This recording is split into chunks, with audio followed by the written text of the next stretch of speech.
ልጅ ሳለው ራስ ወዳድ ከመሆኔ የተነሳ ሁልጊዜም ጥሩ ለራሴ ነበር የምወስደው። ይህም ባሬ ቀስ በቀስ ጓደኛ እያሳጣኝ መጣ። በመጨረሻም ጓደኞቹ ሁሉ ሸሽተውኝ ጓደኛ አልባ ሆንኩ። እኔ ግን ጥፋቴ ምን እንደሆነ አልገባኝም ነበር። ጓደኞቼ ስለሸሹኝ ኮነንኳቸው እንጂ ምን እንዳጠፋው ራሴን አልጠየቅኩም። ችግር እንዳለባቸው አሰብኩ እንጂ ችግር እንዳለብኝ አልፈተሽኩም። ቢሆንም አባቴ ሕይወትን በመልካም መንገድ እንዴት መምራት እንደምችል በተግባር አስተማረኝ። የአባቴ ሕይወት ትምህርት 3 ደረጃዎች ነበሩት። አንድ ቀን አባቴ ለሁለታችን የሚሆን ምግብ አዘጋጀና በ2 ሳህን ከፍሎ በምግብ ጠረጴዛው ላይ አስቀመጣቸው። የተዘጋጀው ምግብ ፓስታ በእንቁላል ነበር። አባቴ ፓስታውን ሲያስቀምጠው በአንደኛው ሳህን ከፓስታው በተጨማሪ የተቀቀለ አንድ እንቁላል ካናቱ አድርጎበታል። በሌላኛው ሳህን ግን ከፓስታው በላይ እንቁላል የሚባል ነገር የለበትም። ከዚያም አባቴ ወደ እኔ እየተመለከተ ልጄ የትኛውን ትፈልጋለህ? አንዱን ሳህን ምረጥና አንሳ አለኝ። በጊዜው እንቁላል እንዲህ በቀላሉ የሚገኝ ምግብ አልነበረም። ድህነቱ፣ ገንዘብ ማጣቱ በሁላችን ቤት ጫን ያለ ስለነበረ አዲስ ዓመት ካልመጣ ወይም ዓመት በዓል ካልደረሰ በቀር እንቁላል መብላት ዘበት ነው። ታዲያ እኔ አንዱን ሳህን መርጬ እንደወስድ አባቴ ሲጠይቀኝ ፈጠኜ እንቁላል ያለበትን ሳህን መረጥኩ። እንዲህ ማን ይሞኛል? እንቁላል ተገኝቶ ነው።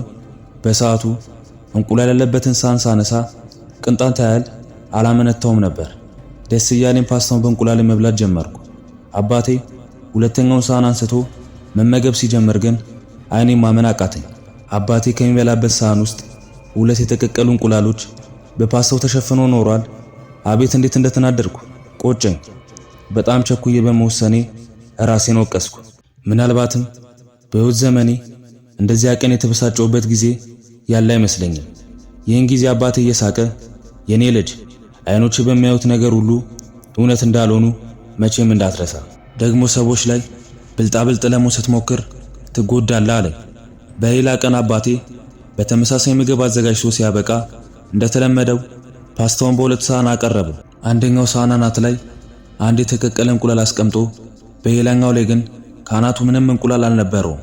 ከዚያ እንደተለመደው አባቴ ወደ ምግቡ ጠረጴዛው እየጠቆመ በላ ልጄ ምረጥና የምትፈልገውን ሳህን ውሰድ እየጠቆመ ካለፈ ስህተት በመማር በጥንቃቄ መምረጥ እንዳለብኝ አሰብኩና ቀልጠፍ ብዬ ካናቱ እንቁላል የተደረገበትን ትቼ ሌላኛውን መረጥኩ። ከዚያም በፍጥነት ፓስታውን ገላለጥኩና ሳህኑን አየሁት። በጣም ተናደድኩ። ሳህኑ ውስጥ አንድ እንቁላል የሚባል ነገር የለውም። አባቴ በድጋሚ እየሳቀ ልጄ ሁልጊዜ በልምድ ላይ ብቻ የምትተማመን ከሆነ ትከስራለህ። አንዳንድ ሕይወት ራስህን ልታሞኘ ወይም ቁማር ልትጫወትበት ትችላለች። ዳሩ ግን በዚህ ብዙ ልታዘን ወይም ልትቆጣ አይገባም። ትምህርት እንደሚሆን ቆጥረ ብቻ አለፈው። እንዲህ ያለውን ዕውቀት ከመጽሐፍ ላታገኝ እንደምትችል አስታውስ ብሎኝ ያቺ ቀን አለፈች። ለሶስተኛ ጊዜ አባቴ ምግብ አዘጋጀ። እንደተለመደው ፓስታ በእንቁላል በ2 ሳህኖች ቀርበዋል። በአንዱ ሳህን የተቀቀሉ እንቁላል ከፓስታው በላይ ተቀምጧል። በሌላኛው ሳህን ደግሞ ፓስታ ብቻ። እንግዲህ ውስጡን አላውቅም፣ ከላይ ግን እንቁላል የለውም። አባቴ የተለመደ ጥያቄውን አቀረበልኝ። ወደ ምግብ ጠረጴዛው በአገጩ እየጠቆመ ልጄ ምን ጠብቃለህ? ምረጣ፣ የትኛው ሳህን ይሁንልህ አለኝ። አሁን እኔ ከሁለቱ ስህተቶቼ በደንብ ትምህርት አግኝቻለሁ። አባቴ አንተ የቤቱ አባወራ ነህ። ለቤተሰባችን ሰርክ የምትለፋ ደከመኝ ሳትል ቀን ከሌሊት እኛ እንዳይበርዳ የምትሰራ አባት ነህ። መጀመሪያ መብላት ያለብህ አንተ ነህ። ስለዚህ ቅድሚያ አንተ አንሳ ስል መለስኩለት። አባቴ በጭራሽ አላቅማማም። ካናቱ እንቁላል የተቀመጠበትን ሳህን አንስቶ መብላት ጀመረ። እኔም ሁለተኛውን ሳህን አንስቼ ፓስታዬን ለመብላት አቀረቀርኩ። እርግጠኛ ነበርኩ ሳህን ውስጥ እንቁላል እንደማይኖር። ከፓስታው በታች 2 እንቁላሎችን ሳገኝ ግን አይኔን ማመን አልቻልኩም። ቀና ብዬ ሳየው አባቴ ፈገግ ብሎ በፍቅር አይኑ እያስተዋለኝ ነበር። ከዚያም እንዲህ ሲል መከረኝ።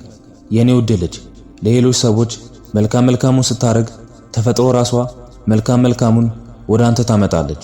ይህንን መቼም እንዳዘነጋ አለኝ። ከዚያን ጊዜ በፊትም ሆነ ከዚያን ጊዜ በኋላ አባቴ ብዙ ጊዜ መክሮኛል፣ ገጽሶኛል፣ ገርፎኛል። አብዛኞቹ ማስታወሴን እጠራጠራለሁ። ነገር ግን እነዚህ 3 ምክሮች በፍጹም አልረሳቸውም። እስከሞት ድረስም የምረሳቸው አይመስለኝም።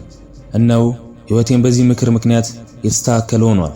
ከአባቴ ምክር በኋላ ስኬት መንገዷን ወደ እኔ ያደርጋለች።